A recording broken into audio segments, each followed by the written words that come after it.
I'm Steve McShane. And I'm Maya Carroll. Coming up in the next half hour, we will begin in the garden, taking the best of your garden into your home and to the table. Nutrition is on the menu, coming up next.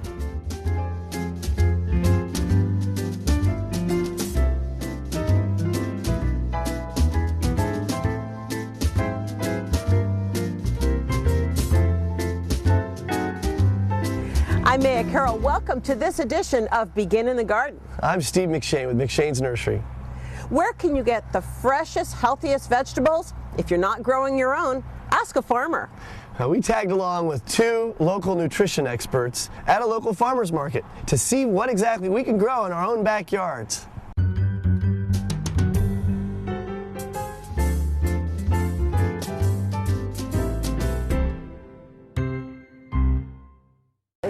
I'm Chris Moss. I work for the Monterey County Health Department and I coordinate one of the nutrition programs. We're here at the Monterey Farmers Market to see all the things that are grown by farmers here. But you don't have to be a farmer to do this. Lots of these things can be grown in your backyard. And I'm Edie Wiltsey. I'm the WIC Program Director, also an employee of the Monterey County Health Department. And we do a lot of work together. Yep. And today we're going to go shopping. Lots of advantages to buying at farmers markets, and behind me is Sensen Organics, Alex Sensen. He sells food that he produces off an acre, everything from on the other side of the berries. The important thing to know about buying from a farmer's market is you are shortening that chain between the production of the food and your consumption. So sometimes it's a little cheaper, but a lot more of that profit goes to the farmer and a lot more of that nutrition goes to you. Alex's food hasn't spent 5,000 miles in 3 or 4 days on a train or in a truck. It's come from his farm to you.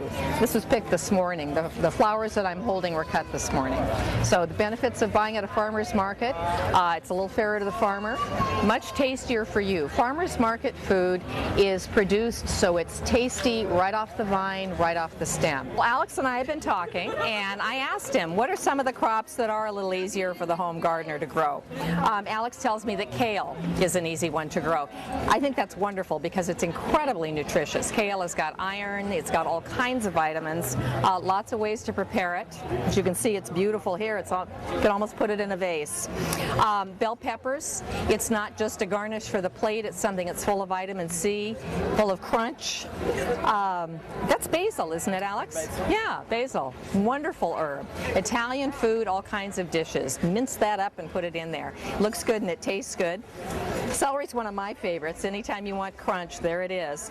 And then, of course, berries. We're known for our berries in the Central Coast, and we should be. They are delicious. They are absolutely yummy. But the most important thing is how it looks and how it tastes on the plate, because that's what's going to keep you eating it. That's what's going to keep your family eating it. We'll get back to our nutrition experts in just a minute. But first, the best gardens start with a plan. Steve McShane will tell us to get that delicious crop, you've got to have the right tools for the job.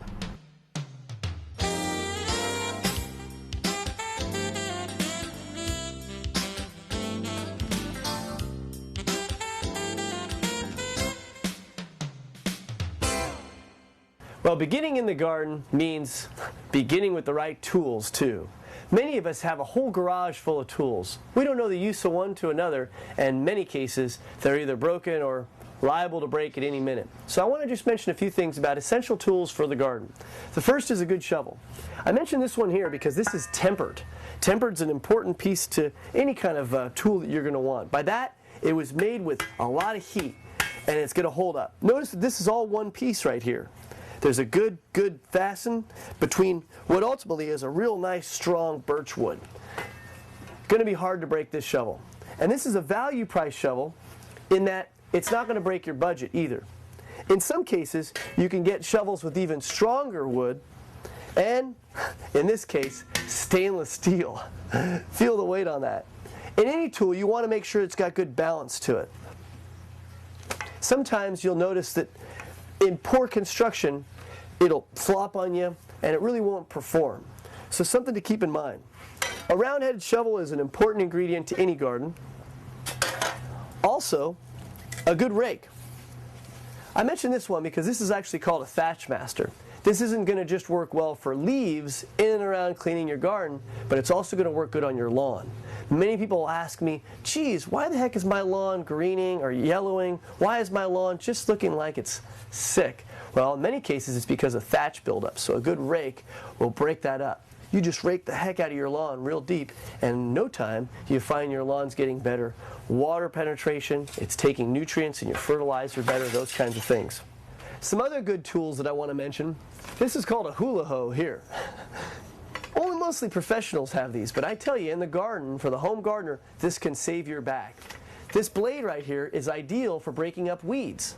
You better believe it. It penetrates below the soil surface and will get weeds killed at the in the root zone. So just working this through the soil will actually work well to take care of weeds. A good hoe is always a good investment. Notice that these tools are a little bit more pricey, but they've got aluminum handles. In many cases, aluminum will outperform wood. You just got to pay attention to the gauge. And again, remember that balance on a tool. So lots and lots of options in the garden. And I just want to tell folks, all they really need is a good shovel, a good rake, and something to help them in controlling weeds. Whether it be a hoe or a hula hoe, those are the essentials. Moving on to hand tools, there's a lot of options there as well. The first ingredient is a good trowel. In this case, this is a premium trowel. It's stainless steel, and it's got the ability to get weeds as well. A good hand hoe is a good idea as well. This will help cultivate your garden bed. Again, stainless steel design. This is a high quality implement. And finally, another type of hand hoe. This will help you with weeds. It'll also help you with harvesting and cultivation as well. Many, many tools. Don't need to overwhelm yourself, but 2 or 3, including a cultivator, a trowel, and a hand hoe, are pretty much all you need.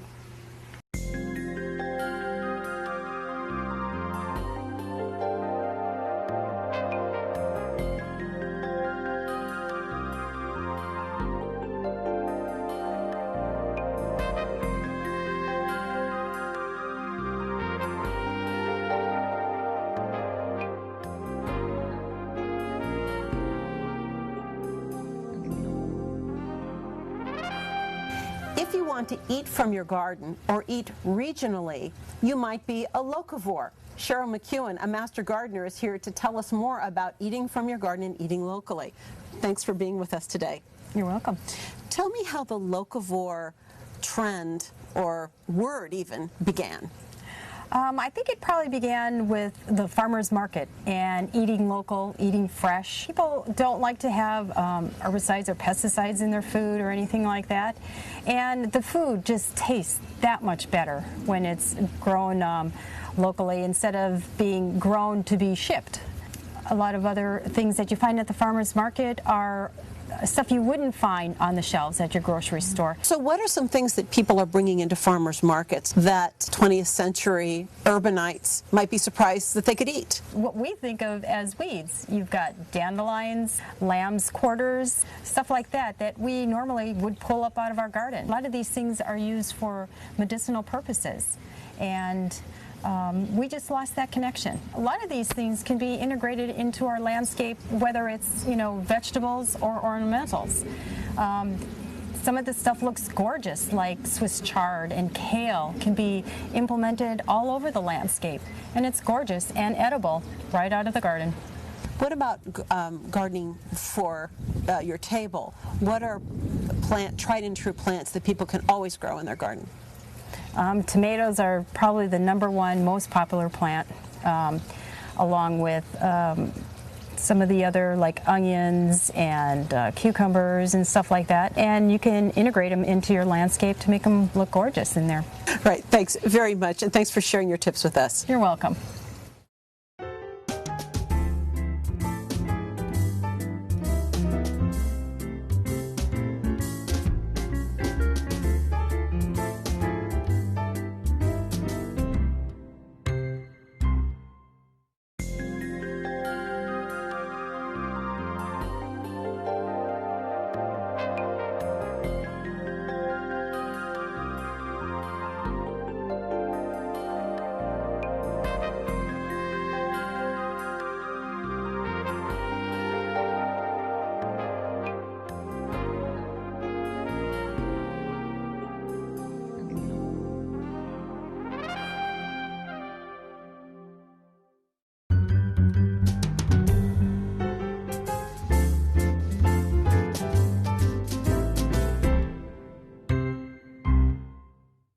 one of the things that we're so lucky here is to have all these fresh fruits and vegetables.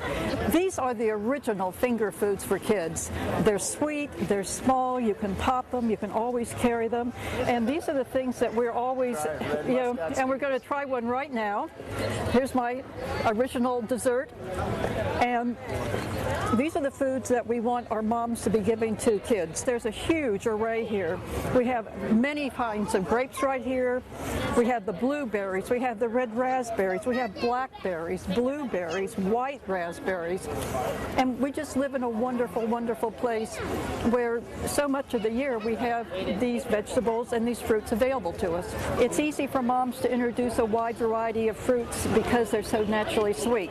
But we forget too that tomatoes are very sweet, and if you look at some of these varieties here, the very small tomatoes are often the sweetest tomatoes, and that's a very nice finger food for children to start eating early on, so they get the idea that vegetables can be sugary or sweet as a flavor. Then I want to move on to some of the squashes. These are foods, again, that can be finger foods for children. They do not have the same sugar content. However, they are very good as a raw vegetables, packed with vitamins, packed with minerals, and they're very good to use with dipping sauces. The red peppers are particularly sweet, so you may not need a dipping sauce, and yet you can still get a large vegetable with a lot of vitamin C in it that, of course, is very good for our children. Well, next year I'm going to begin my garden and plant some new things that I've seen here today, and hopefully have a little success. It's inspiring. When you look up and down the rows and see all the potential, all the things that we can grow on the Central Coast, it really makes you want to go out there and do it yourself, and if it doesn't work, I'll come back here. Our own Chef Todd says grill up those vegetables. Your own garden vegetables can add color and taste to your dining. I'm Chef Todd. From the garden to the grill, a little cauliflower, asparagus, nice fillet of tuna. All I need now is a fork and some friends. Enjoy.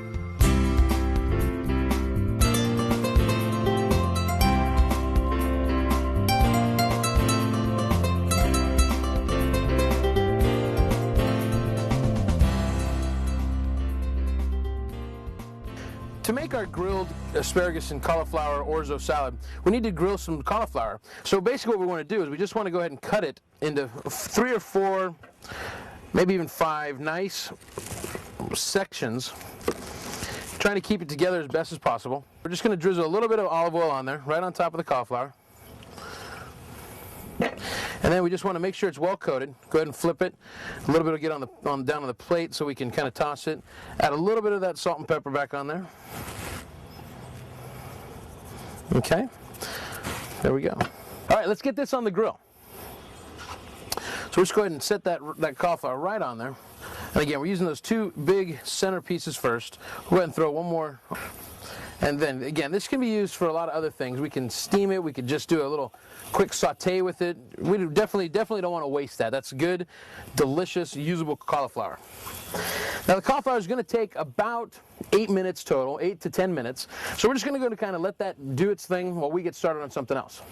So we're going to do a little bit of the asparagus. We'll get that next. In grilling the asparagus, it's very much the same as the other vegetables that we've grilled. We're going ahead and, again, a little bit of olive oil on there. Not a lot, but we need some on there. Again, a little bit of a dry vegetable, a little bit of salt, a little bit of pepper. And then just go ahead and get those, and toss those. So we're just going to get that asparagus, roll it around, get it all well coated. We'll get that on the grill as well. So it doesn't take a lot of time, and you got to make sure you go across the grill at an angle because you don't want it to fall through the grill. So what we're going to do is just go ahead and, again, cut the sides of the bell pepper off. Cutting that into 4 equal parts. Go ahead and use that bottom piece as well. Go ahead and make sure we get that asparagus moved around. We want it to grill, but we don't want it to scorch in any one area. We just want some nice grill marks on there. The flouring end is going to tend to want to grill faster than the actual stock itself. So you need to kind of make sure that you don't burn any of the asparagus. You just want a nice char on it, imparting a little smoky flavor. And then our cauliflower is ready to be turned, and it's just going to be gorgeous. As you can see, it's just starting to get that nice char on there. So our asparagus is just about ready to come off. Get that off there. Set it onto our platter. And we're going to just set that aside. You can see how beautifully bright green it is. We've locked in a lot of the vitamins and minerals, and it's perfect, absolutely perfect, ready to go. So we're going to get our bell pepper ready. A little bit of olive oil on there. Again, season them up. Don't want anything going on the grill that hasn't been seasoned. Now again, be careful with the bell pepper as you coat them, because the one side has a little bit of a pocket. You can hold on to some of the excess oil, and you don't want to cause any flare up on the grill. Just go ahead and set those on there. Let those start grilling. We have a little albacore tuna fillet here. I'm just going to go ahead and take those. It's a nice tuna loin.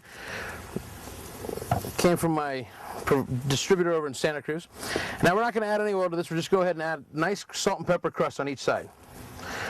If we do a lot of pepper, it'll be kind of like doing a steak au poivre. Get those crusted up nice. Give them one turn. Do the same thing on the other side. And I'll just brush a little oil right onto the grill. So now the grill is nice and lubricated, so nothing's going to stick to it. Then we'll take that tuna and put it straight on. We'll go ahead and begin assembling our salad, and to do so we need to cut a little bit of that grilled cauliflower up. So we're just going ahead and kind of start making some rough chops. And we don't want too big of bites in there. Really, it just takes a cut across the top, and we've got nice little grilled florets over here to use. We need a little bit of our bell pepper. We're just going to do kind of a grilled bell pepper, just kind of a nice julienne on. That goes in our bowl as well. Take some of our grilled asparagus. And we're just going to kind of run the blade through it, a little bit of an angle, 2 to 3, depending on the size. And that also is going to go right into our bowl. Now, because we've got all this beautiful grilled fresh vegetables, we're not going to go ahead and make a real heavy dressing. We're just going to take a little more of that beautiful California olive oil. That goes in. And then I've got a little bit of a sherry wine vinegar that I want to use. So that goes in as well, just a little bit. Takes about 3 tablespoons. And then we're just going to ever so gently give that a nice toss, as well as a little bit of salt, a little bit of pepper. Let's go ahead and move that off to the side. Get our serving platter here. Now I've got a little bit of that orzo that was cooked just basically according to the recipe right in the box. It's about 8 to 10 minutes, just till nice and al dente. It's still a little bit firm, or al dente to the tooth. And in goes that cooled orzo. It's been chilled. It's got a little bit of oil on it to keep it from sticking together, and that goes right in there. We got a spoon over here, and we're just going to begin gently tossing that, mixing it all in there. As we begin to toss it, we'll take a little bit of our fresh basil and just tear some leaves right into our salad. And we're just going to pick some Italian parsley leaves in there as well. Get that in there. As we start to get that a nice stir, you can smell from the temperature of the asparagus and the cauliflower, it's kind of really making that basil come alive. You can smell it in there, tearing it fresh. And then once we've got that salad all nice and tossed, it doesn't take a lot, as you see. It's a real light dressing. We want the flavor of our grilled vegetables to come through more than anything. But you see great color. Now again, this makes a great side salad, or we've grilled our albacore tuna. So we're going to take a nice one of our fillets of tuna, set that right on top. Just going to find ourselves a nice little sprig of Italian parsley. And we're just going to kind of set that right on top. I'm Chef Todd. From the garden to the grill, a little cauliflower, asparagus, nice fillet of tuna. All I need now is a fork and some friends. Enjoy.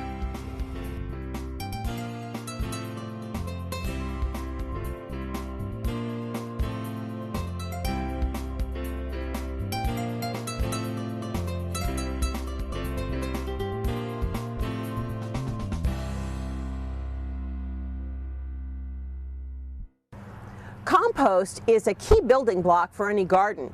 You can either make your own or you can buy it. Did you know that Monterey County regulates compost production for safety? Here's how. compost is made with different ingredients. There's a lot of different compost. You know, we do manure blends, straight green waste compost that we get here from the landfill and recycled yard waste.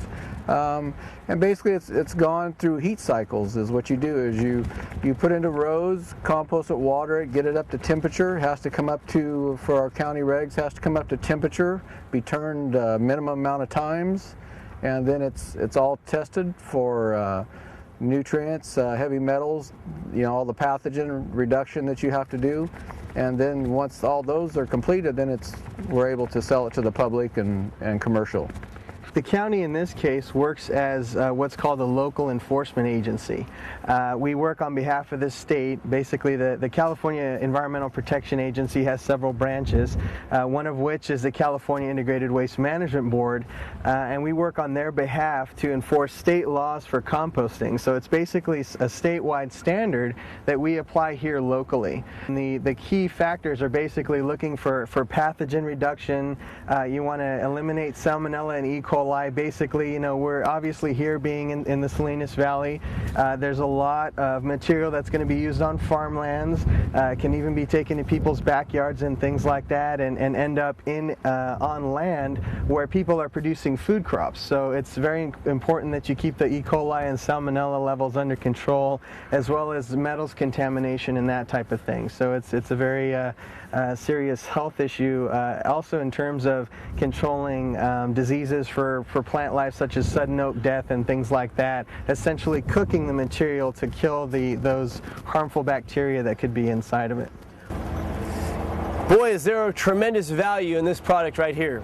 This is straight compost, and it makes a great top dress in your garden. Not only will it help keep weeds down, but it will contribute in a great way to the nutrition of your soil over time. Look at the storage capacity for water in that. It's almost like a sponge. And tremendous value when it comes to nutrition. Now, the only challenge, as mentioned earlier, this is like putting straight carbon in your garden.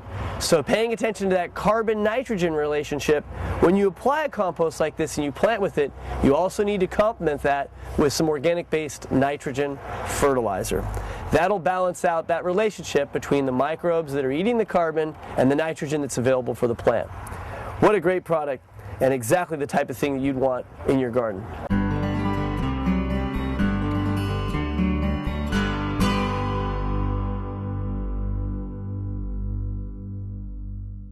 Welcome back to our Do-It-Yourself project. In our last segment, we took a look at my garden area that I finally have a space to do gardening, and we had to make a plan to make the garden, and then, as you helped me with, and we had to prepare the soil. What did we do to make it possible to plant our garden here? Well, here in Salinas, a lot of clay. We broke up that clay, tilled it, and also added gypsum. Gypsum releases a lot of micronutrients and nutrients that plants need. We also used a soil builder, in this case bumper crop, that was amended in. Once we've prepared the soil and we made our plan, now things can go in. So now we get to get the shovels and start digging in the dirt. Yeah, okay. We're going to do that right now. What's our first step? Okay, well, given this path here, we have some weed fabric, and we're going to put this down. It's 3 feet wide. It'll be sort of our path, if you will, to the rear of the space. Once we get this in, we'll place flagstone, and I have some nice Arizona buff flagstone. It's inexpensive, very, very, very strong, and very decorative. And then we'll build up our beds. And in our beds is where we'll do our planting. Okay, let's get started. Okay.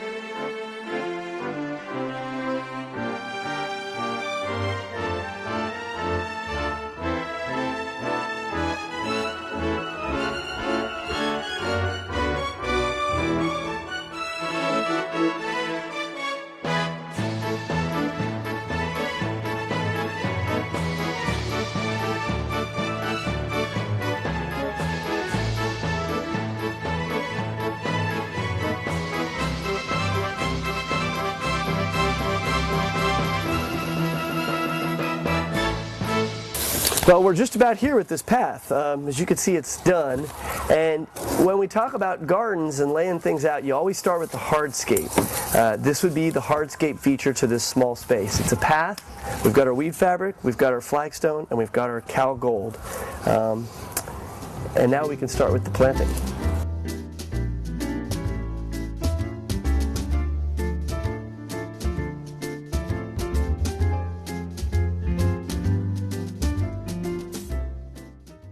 So now you know, for great nutrition, get started in the garden.